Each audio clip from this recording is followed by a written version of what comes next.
दोस्तों जय श्री कृष्णा। दोस्तों आज हम जो जानकारी लेकर आए हैं इसमें कई रहस्य छुपे हैं। इसे अंत तक एवं पूरा सुने। अगर आपने अभी तक हमारे चैनल जय करीला धाम को सब्सक्राइब नहीं किया है तो सब्सक्राइब कर दीजिए।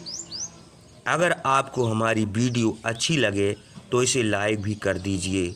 तो चलिए हम जानते हैं कि गांधारी सिर्फ एक बार गर्भवती हुई, फिर उसके 100 पुत्र कैसे जन्मे। क्या यह साधारण घटना थी या इसके पीछे कोई दिव्य रहस्य छिपा था। महाभारत के इस प्रसंग में एक ऐसा रहस्य छुपा है जिसे जानकर आप चौंक जाएंगे। गांधारी को एक महान ज्योतिषी ने भविष्यवाणी की थी कि उसका पुत्र पूरे आर्यव्रत पर शासन करेगा। यह सुनकर उसने भगवान शिव की कठोर तपस्या की। शिव प्रसन्न हुए और वरदान दिया, तुम्हारे 100 पुत्र होंगे। लेकिन इसके बाद जो हुआ वह मानव इतिहास में अनोखा था। कैसे एक गर्भ से 100 पुत्रों का जन्म हुआ। क्या यह किसी ऋषि का आशीर्वाद था या कोई दुर्लभ वैज्ञानिक प्रक्रिया। चलिए इस गूढ़ रहस्य से पर्दा उठाते हैं। भगवान शिव से वरदान प्राप्त करने के बाद गांधारी गर्भवती हुई, लेकिन कुछ ही महीनों में उसे एक अजीब एहसास हुआ। उसका गर्भ सामान्य नहीं था। समय बीतता गया लेकिन 2 साल तक भी संतान का जन्म नहीं हुआ। इस दौरान एक और चौंकाने वाली घटना घटी। जब गांधारी को पता चला कि कुंती ने 3 पुत्रों को जन्म दिया है तो वह अत्यंत दुखी और क्रोधित हो गई। उसने अपने गर्भ को जोर से पीट दिया। इस आघात से उसका गर्भ गिर गया और एक मांस का टुकड़ा बाहर आया। यह देखकर पूरे राजमहल में भय और चिंता फैल गई। लेकिन यह सिर्फ शुरुआत थी। अब सवाल यह था कि शिव का वरदान झूठा था या इस मांस के टुकड़े से 100 पुत्रों का जन्म संभव था। गांधारी को जब अपने गर्भ से सिर्फ एक मांस का टुकड़ा प्राप्त हुआ तो पूरा राजमहल सदमे में था। क्या शिव का वरदान व्यर्थ गया। तभी महर्षि व्यास वहां पहुंचे। उन्होंने अपनी दिव्य दृष्टि से स्थिति को समझा और गांधारी को समझाइश दी। उन्होंने कहा यह कोई साधारण मांस का टुकड़ा नहीं बल्कि दिव्य शक्ति से युक्त है। फिर व्यास जी ने आदेश दिया कि इस मांस को 101 भागों में काटकर घी से भरे 101 कलशों में रखा जाए। 100 कलश में पुत्रों के भ्रूण विकसित होंगे और एक कलश में एक कन्या जन्म लेगी जिसका नाम दुशाला होगा। यह सुनकर सभी चकित रह गए, लेकिन सवाल यह था कि क्या यह सच में संभव था। महर्षि व्यास ने घी से भरे 101 कलश को एक गुप्त कक्ष में 2 साल तक सुरक्षित रखा। इन कलश में क्या हो रहा था यह किसी को नहीं पता था। क्या सच में इनसे जीवित संतान जन्म लेगी। कुछ दिन बाद पहला कलश फूटा और उससे एक बलशाली शिशु जन्मा, दुर्योधन। लेकिन जैसे ही वह रोया, जंगल के श्वान और गीदड़ भयावह आवाज़ें निकालने लगे। विद्वानों ने इसे अशुभ संकेत बताया। यह बालक पूरे आर्यव्रत को विनाश की ओर ले जाएगा। मगर धृतराष्ट्र ने इस चेतावनी को अनसुना कर दिया। इसके बाद एक एक करके सभी कलश से 99 पुत्र जन्मे और अंतिम कलश एक कन्या दुशाला का जन्म हुआ। तब सवाल यह था कि दुर्योधन के जन्म के साथ ही विनाश की भविष्यवाणी क्यों हुई।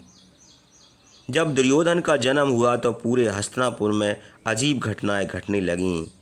भयंकर आंधियां चलीं, जंगल के पशु अकारण चिल्लाने लगे और नगर में अशुभ संकेत दिखाई देने लगे। राज्य के विद्वानों और ज्योतिषों ने धृतराष्ट्र को चेतावनी दी, राजन यह बालक संपूर्ण कुरु वंश के विनाश का कारण बनेगा।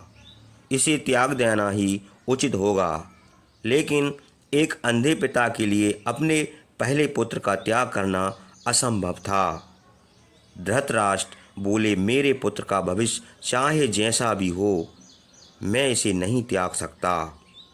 इसके बाद एक एक करके 99 अन्य पुत्रों का जन्म हुआ, जिनमें दुशासन, विकर्ण और बाकी कौरव शामिल थे। मगर दुर्योधन के जन्म के समय भी भविष्यवाणी महाभारत युद्ध की नींव रख चुकी थी। अब सवाल यह था, क्या यह भविष्यवाणी सच होगी? क्या दुर्योधन वाकई सर्वनाश का कारण बनेगा? जन्म से ही दुर्योधन अन्य भाई से अलग था। वह शक्ति और वैभव का दीवाना था।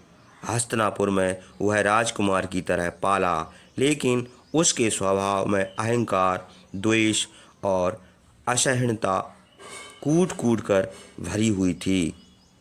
बाल्यकाल में ही उसने देखा कि सभी लोग युधिष्ठिर को राजा बनाने योग्य मानते हैं। यह बात उसके मन में गहरी जलन और बदले की भावना भरने लगी। दुर्योधन को शस्त्र विद्या में निपुण बनाने के लिए कृपाचार्य और द्रोणाचार्य ने उसे शिक्षा दी, लेकिन वह केवल शक्ति प्रदर्शन में रुचि रखता था। उसकी मित्रता शकुनी से थी, जो उसे हर पल राजा बनाने की साजिश रच रहा था। धीरे धीरे दुर्योधन का हृदय कठोर होता गया और उसने अपने भाइयों के साथ मिलकर पांडवों के खिलाफ षड्यंत्र रचना शुरू कर दिया। अब सवाल उठता है, क्या दुर्योधन की क्रूरता ही महाभारत युद्ध का कारण था? उसके पीछे कोई और गहरी साजिश थी। दुर्योधन के मन में राजा बनने का प्रबल इच्छा थी, लेकिन सबसे बड़ी बाधा थे पांडव, खासकर युधिष्ठिर, जिन्हें लोग धर्मराज कहकर बुलाते थे और उन्हें हस्तिनापुर का भावी सम्राट माना जाता था। यही वह समय था जब शकुनी गांधारी का भाई दुर्योधन का सबसे बड़ा मार्गदर्शक और षड्यंत्रकारी बना। उसने दुर्योधन को समझाया, यदि तुम राजा बनना चाहते हो तो पहले पांचों पांडवों को नष्ट करना होगा। धीरे धीरे दुर्योधन ने अपने भाइयों के साथ मिलकर पांडवों को मारने के लिए कई योजनाएं बनाईं। सबसे पहला षड्यंत्र था लाक्षागृह, पांडवों को जलाने की योजना, लेकिन विदुर की चतुराई से पांडव बच निकले।